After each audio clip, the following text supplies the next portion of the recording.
I want you to learn something really important about Jesus Christ, and that's that Christ is not Jesus' last name.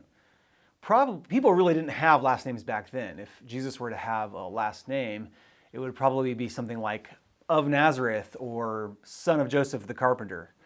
Christ, or the Christ, is a title that followers of Jesus give him. Christ means anointed one or chosen one, and it refers to the idea that rose up in Israel while they were slaves in Babylon.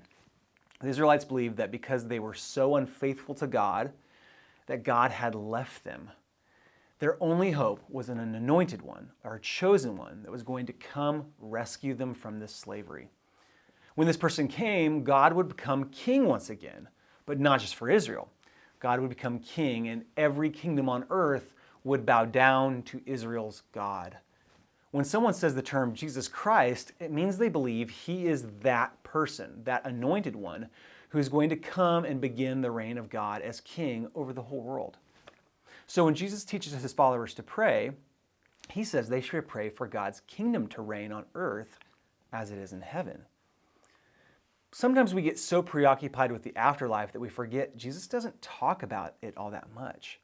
Instead, Jesus is almost completely focused on people acting like God is already king and that God's kingdom is already here. Jesus wants people to start living as though they are subjects to that kingdom and that king, and not some sort of political party or nation or anything else. In the lesson on Matthew 6, 5, and 6, I talked about how prayer is a conversation where you give your whole being to God.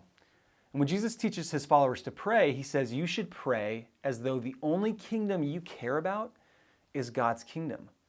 Jesus and his followers fully believe that the end of the world as we know it will be a time where God is king, and all nations and all kings and all people of every ethnicity bow down and worship God. It's a time where God fully defeats death and sickness and pain, and God dries every tear from each of our eyes. And if you want to read more about that, read Revelation 21. That kingdom breaks into the world like a single star in the night sky the night that Jesus was born.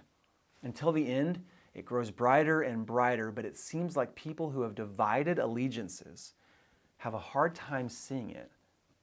I wonder what it would be like if we were able to see God's kingdom growing on earth as it is in heaven. What it would be like if we gave everything we had to God, if we lived for God's reign alone, and it was all we ever prayed for or hoped for or imagined. How would that change our lives?